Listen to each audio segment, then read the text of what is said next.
दोस्तों स्वागत है आप सभी का आपके अपने चैनल बेसिक नॉलेज में। दोस्तों आज के इस वीडियो में लोग देखने वाले हैं आप लोग का झारखंड बोर्ड क्लास 10 का जो मॉडल पर जारी हुआ टर्म 2 का, उसमें सेट 3 का डिटेल एक्सप्लेनेशन और सारा आंसर भी देखेंगे। दोस्तों सभी को डिटेल में आप लोग एक्सप्लेन भी कर देंगे ताकि आप लोग को रटना ना पड़े। देखिए सोशल साइंस में लंबा लंबा आंसर होता है, दीर्घ जो बड़े आंसर वाले होते हैं तो उसको समझना जरूरी होता है, तो समझा भी देंगे ताकि आप लोग अगर एक बार सुन भी लो इस वीडियो को तो भी एग्जाम में लिख लोगे। देखिए आप लोग यहाँ पर उतार सकते हो, इसका नोट्स भी रख सकते हो, लेकिन समझ लीजिए सबसे ज्यादा जरूरी है। चलिए शुरू करते हैं। उससे चले पहले बता दें, चैनल पर जितने सारे विद्यार्थी पहली बार आए हो सब्सक्राइब जरूर कर लेना इसी प्रकार के वीडियो पाने के लिए और हर एक मॉडल पेपर का सोल्यूशन पाने के लिए। प्लस मॉडल पेपर खत्म होने के बाद दोस्तों बहुत ही इंपॉर्टेंट क्वेश्चन करवाएंगे जो आप लोग एग्जाम में डायरेक्ट जाके बैठेगा। तो चलिए शुरू करते हैं और देखते हैं क्या क्या सवाल है। आप लोगों को पता है कि आप लोग को टोटल 19 सवाल पूछा जाता है, लेकिन सभी का आंसर करना नहीं होता है। कितना करना होता है आप लोग यहाँ स्क्रीन में देख सकते हैं, ये आप लोग पढ़ के आप पता कर सकते हो, मैंने पहले वाले वीडियो में बता दिया था। चलिए देख लेते हैं क्या क्या सवाल है। सबसे पहला सवाल है हेनरी फोर्ड कौन था? तो आप लोग सुने ही होंगे फोर्ड मोटर्स, ठीक है। फोर्ड मोटर्स बहुत बड़ी कार निर्माता है फोर्ड जो है, और इसका गाड़ी बहुत महंगी होती है, मतलब एक स्टेटस होता है जो ये फोर्ड का गाड़ी रखता है, ठीक है। तो मेहनत इतना करो कि एक दिन आपका भी फोर्ड का गाड़ी हो। देखिए दोस्तों क्या है, हेनरी फोर्ड कौन था? तो हेनरी फोर्ड कारों का एक बहुत बड़े निर्माता थे, ठीक है, मतलब ये बहुत प्रसिद्ध निर्माता थे। चलिए आगे देखते हैं। औद्योगिक क्रांति से आप क्या समझते हैं? तो औद्योगिक क्रांति उस क्रांति को कहा जाता है जिसने 18वीं शताब्दी के उत्तरार्ध में उत्पादन की तकनीक में आश्चर्यजनक रूप से परिवर्तन कर दिए थे। मतलब क्या, जब 18वीं शताब्दी में क्या किया था औद्योगिक क्रांति में, कि जो उत्पादन के क्षेत्र में बहुत बड़े बड़े परिवर्तन हो गए थे जब, और यहाँ पर नाम ही है क्या, औद्योगिक क्रांति, मतलब उद्योगों का क्रांति, बहुत नए नए फैक्ट्री खोले थे। और इस क्रांति का श्री गणेश इंग्लैंड से हुआ, यानी कि ये इसकी शुरुआत कहाँ से हुई? तो इंग्लैंड से। ये भी पूछा सकता है कि औद्योगिक क्रांति की शुरुआत कहाँ से हुई, तो याद रखिएगा इसका इंग्लैंड से हुआ था, ठीक है। तो समझ लीजिए यही है दोस्तों कि 18वीं शताब्दी में मतलब पूरे तकनीक को ही चेंज कर दिया था। क्षेत्रीय दल किसे कहते हैं? तो देखिए ऐसा राजनीतिक दल जो अपने क्षेत्र के हित के लिए कार्य करता है, क्षेत्रीय दल कहते हैं। इनकी कार्य करने का दायरा सीमित होता है। देखिए क्षेत्र मतलब क्या, अपने आसपास का क्षेत्र, जैसे आपका विधानसभा में जो होता है, या फिर आप कह सकते हैं कि जो विधायक होता है उसका एक लिमिट एरिया होता है, ठीक है। और केंद्र सरकार क्या पूरे देश में शासन करता है। तो क्षेत्रीय दल जो होता है दोस्तों, ये अपने क्षेत्र के लिए हित के लिए कार्य करता है। इनके कार्य करने का दायरा क्या होता है? सीमित, लिमिटेड होता है। नेक्स्ट सवाल है खरीफ फसल किसे कहते हैं? तो बहुत आसान सवाल है और इंपॉर्टेंट भी है कि ऐसी फसल जिसे जून जुलाई में बोते हैं और अक्टूबर के आसपास में काट लेते हैं उसे खरीफ फसल कहते हैं। क्या? ऐसी फसल जिसे जून जुलाई में लोग बो देते हैं, ठीक है, जून जुलाई के महीने में बोएंगे और कब काट लेंगे? अक्टूबर के आसपास में काट लेंगे, तो उसे जो फसल लगाते हैं उसे बोलते हैं खरीफ फसल। नेक्स्ट है, देखिए दोस्तों एक एक नंबर वाला दो नंबर वाला क्वेश्चन है, इसमें एक वाक्य में बोला था, तो चलिए इसमें इतना भी लिख दीजिएगा, 2 नंबर आपको मिल जाएगा, क्योंकि इस बार थोड़ा आसान किया आप लोग को क्वेश्चन पेपर को, ठीक है। नेपाल में किस तरह की शासन व्यवस्था है? तो नेपाल में संघीय लोकतांत्रिक शासन व्यवस्था है। याद रख लीजिए क्या, नेपाल में कैसी शासन व्यवस्था है? तो संघीय लोकतांत्रिक शासन व्यवस्था। अगला सवाल देख लीजिए क्या है, विदेशी निवेश से क्या तात्पर्य है? विदेशी निवेश का मतलब क्या है? तो देखिए जब कोई बाहरी देश, ठीक है, क्या, जब कोई बाहरी देश या कंपनी हमारे देश में या हमारे कंपनियों में निवेश करता है तो उसे विदेशी निवेश कहते हैं। मतलब क्या होता है ना कि बाहर से बहुत कुछ कंपनी आई और हम लोग कंपनी में इन्वेस्ट किया कि आप इस माल को तैयार कीजिए, तो वही जो बाहर से जो इन्वेस्ट मिलता है मेन क्या, पैसा के रूप में, मुद्रा के रूप में, ठीक है, तो उसे हम लोग विदेशी निवेश बोला जाता है। अगला सवाल देखिए क्या है, उदारीकरण से आप क्या तात्पर्य है? दोस्तों ये सवाल आप लोग का इससे पहले वाले सेट में भी एक बार आया था, तो फिर से पूछा गया, तो देखिए लीजिए उदारीकरण का अर्थ है ऐसे नियंत्रण में ढील देना, उन्हें हटा लेना जिससे आर्थिक विकास को बढ़ा। मतलब देखिए उदारीकरण का अर्थ क्या है, ऐसा कुछ नियंत्रण लगाया गया होगा, ठीक है, उस नियंत्रण को में छूट देना है, ढील देना है, या उन्हें हटा लेना है जिससे आर्थिक विकास को बढ़ावा मिले, ठीक है। यानी कि दोस्तों ऐसा कुछ पाबंदी लगाई गई होगी जिसके कारण हो सकता है देश के विकास को बढ़ावा ना मिले। तो उदारीकरण का अर्थ यही है कि जो पाबंदियां लगाई गई उस पाबंदियों को हटा लेना ताकि देश आगे बढ़ सके, देश विकास कर सके। उसके बाद दोस्तों लघु उत्तरीय प्रश्न है जिसमें सिर्फ 5 क्वेश्चन के आंसर देना आप लोग को। तो चलिए देख लेते हैं क्या क्या क्वेश्चन है और उसका क्या क्या आंसर होगा, और इसका हम आंसर सभी का बता देंगे, ठीक है। तो सवाल है पहला कि 1929 ईस्वी की महामंदी का बंगाल के पटसन पैदा करने वाले लोगों पर क्या प्रभाव पड़ा? मतलब 1929 ईस्वी जो महामंदी हुई थी दोस्तों, वो तो बंगाल के जो लोग पटसन पैदा करते थे उन लोगों पर क्या प्रभाव हुआ? तो देखिए 1929 ईस्वी की महामंदी के कारण बंगाल के पटसन पैदा करने वाले लोगों पर बहुत बुरा प्रभाव पड़ा। क्या बुरा प्रभाव पड़ा? कि पटसन की कीमतों में भारी गिरावट हो गई थी, पटसन के दाम बहुत ज्यादा घट गए थे। इसके परिणाम स्वरूप बहुत सारे लोग कर्ज में डूब गए थे। मतलब पर्सन को लगाने के लिए जितना खर्चा हुआ था उससे कहीं ज़्यादा दाम उसको गिर गया था और उन लोगों का लॉस हुआ, जिसके कारण उन लोग क्या हुआ, बुरी तरह से कर्ज में डूब गए थे। अगला सवाल है, 19वीं सदी के यूरोप में कुछ उद्योगपति मशीनों की बजाय हाथ से काम करने वाले श्रमिकों को, या श्रमिक होगा, ठीक है, श्रमिक नहीं श्रमिक, श्रमिकों को प्राथमिकता देते थे। क्यों? तो देखिए, 19वीं सदी के यूरोप में कुछ उद्योगपति मशीनों की जगह हाथ से काम करने वाले श्रमिकों को प्राथमिकता देते थे। ठीक है, जिसके निम्नलिखित, यहाँ पे क्यों देते थे नहीं होगा, श्रमिकों को प्राथमिकता देते थे जिनके निम्नलिखित कारण थे। क्या कारण था? सबसे पहला कारण श्रमिकों की अधिकता, मतलब श्रमिक बहुत ज्यादा थे, मांग के अकॉर्डिंग श्रमिक आसानी से वहां मिल जा रहा था, तो श्रमिकों की अधिकता थी, इसलिए श्रमिकों की डिमांड, मतलब चलिए श्रमिक आसानी से आ जा रहा है तो फिर क्या इन मशीन का यूज करूं, उस प्रकार से। श्रम की मौसमी मांग, अब देखिए कोई मौसम में काम होता था, कोई मौसम में नहीं होता था। ऐसे मशीनों के द्वारा क्या, मशीन तो साल भर बैठा रहता, तो श्रमिक क्या, जिसमें काम होता उस वक्त श्रमिक को बुला लेते, जिस वक्त काम नहीं होता उस वक्त श्रमिकों को बैठा दिया जा सकता था। मानवीय कौशल से बनने वाले उत्पाद की मांग, और जो आदमी खुद अपने हाथों से तैयार करता था, खुद बनाता था, उन उत्पादों की मांग ज्यादा थी, इसलिए भी ये चीज था। और हाथ से बनी वस्तु के प्रति आकर्षण, हाथ से जो वस्तु बनती थी, ठीक है, हाथ से सिला हुआ, हाथ से जो वस्तु बनता था उसकी मांग उस वक्त ज्यादा थी, इसलिए मशीनों को ध्यान नहीं दिया जाता। और मशीनों की समस्या भी थी, ठीक है, उस वक्त दोस्तों कुछ मशीनों की समस्या भी थी, ठीक है, मशीनों का रख रखाव करना, मशीनों का मेंटेन, उस सब सारा चीज, फिर मशीनों को खरीदना, मतलब समस्या थी बहुत सारी मशीनों को लेकर। तो यही सारा चीज है दोस्तों, जिसके कारण 19वीं सदी के यूरोप में कुछ उद्योगपति मशीनों की जगह हाथ से काम करने श्रमिकों को प्राथमिकता देते थे। अगला सवाल आप लोग सामने यहाँ देख सकते हैं, क्या है कि पवन ऊर्जा पर टिप्पणी लिखे। तो क्या है, बहती वायु से उत्पन्न की गई ऊर्जा को पवन ऊर्जा कहते हैं। पवन ऊर्जा नाम से ही मतलब, पवन मतलब हवा, तो बहती वायु से जो ऊर्जा दोस्तों उत्पन्न होती है उसे हम लोग पवन ऊर्जा कहते हैं। और क्या है, वायु एक नवीकरणीय ऊर्जा स्रोत है। पवन ऊर्जा बनाने के लिए हवादार जगहों पर पवन चक्कियों को लगाया जाता है, जिसकी मदद से ऊर्जा उत्पन्न होती है। मतलब क्या, वायु क्या है, एक नवीकरणीय, ये तो खत्म होने वाला नहीं अभी, मतलब सालों साल चलता रहेगा।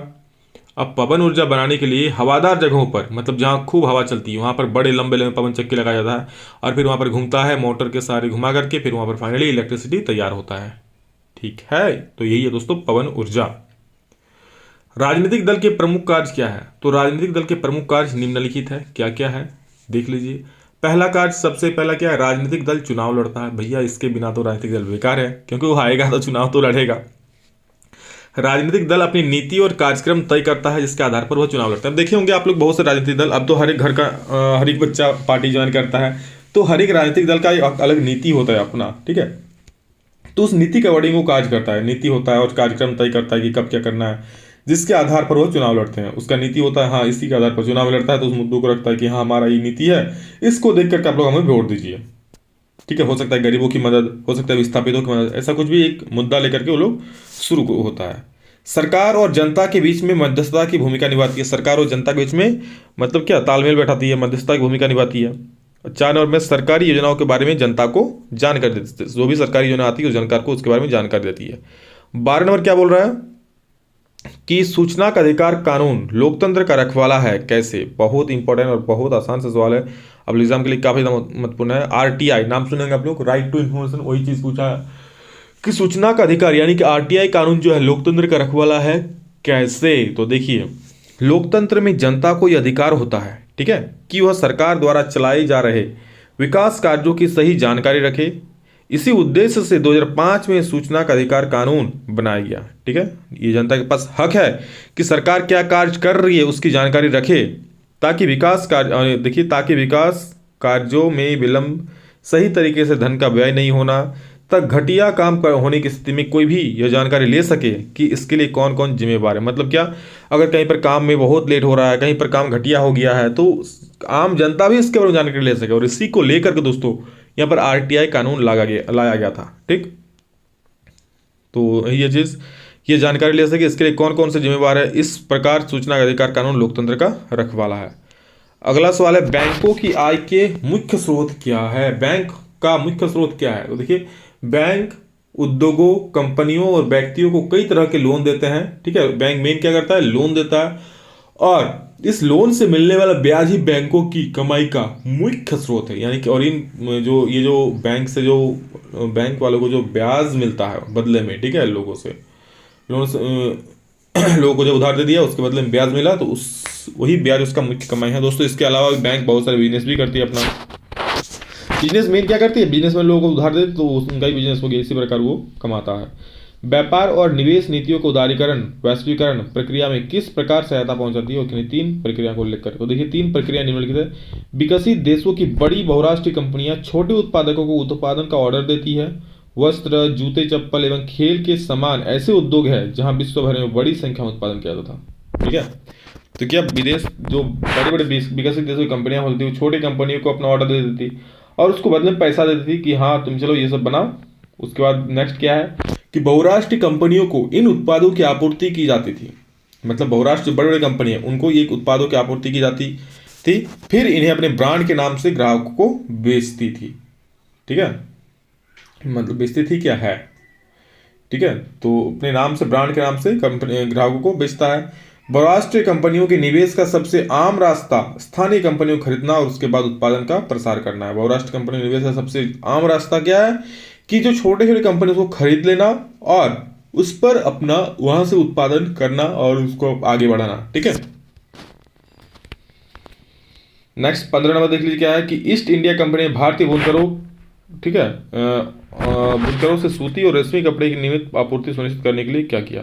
तो ईस्ट इंडिया कंपनी ने भारतीय बुनकरों से सूती और रेशमी कपड़े नियमित आपूर्ति के लिए निम्नलिखित उपाय किए। क्या क्या उपाय किए। पहला, उसने प्रतिस्पर्धा खत्म करने, लागतों पर अंकुश रखने और कपास और रेशम से बनी चीजों की नियमित आपूर्ति सुनिश्चित करने के लिए प्रबंधन और नियंत्रण की एक नई व्यवस्था लागू की।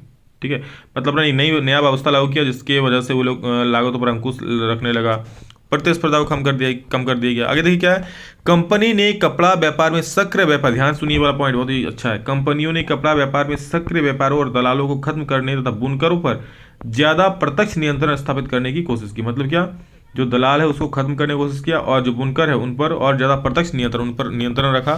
वो नियंत्रण बहुत तरह का था कि आप किसी और को चीजें नहीं बेच सकते हो, आप मुझे ही चीजें देना पड़ेगा। जैसे देखिए क्या है कि कंपनी ने बुनकरों पर निगरानी रखने, कच्चा माल इकट्ठा करने और कपड़ों की गुणवत्ता जांचने के लिए वेतनभोगी कर्मचारी तैनात कर दिए जिन्हें गुमास्ता कहा जाता था। ठीक है, मतलब क्या कर दिया कंपनी ने कि एक आदमी को रख देता था, ठीक है, जिसको गुमास्ता कहते थे। वो देखता था कि हाँ ये जो कंपनी माल तैयार कर रही है किसी और को तो नहीं ना बेच रही है, ये सारा चीज़ वहाँ पर देखा जाता था।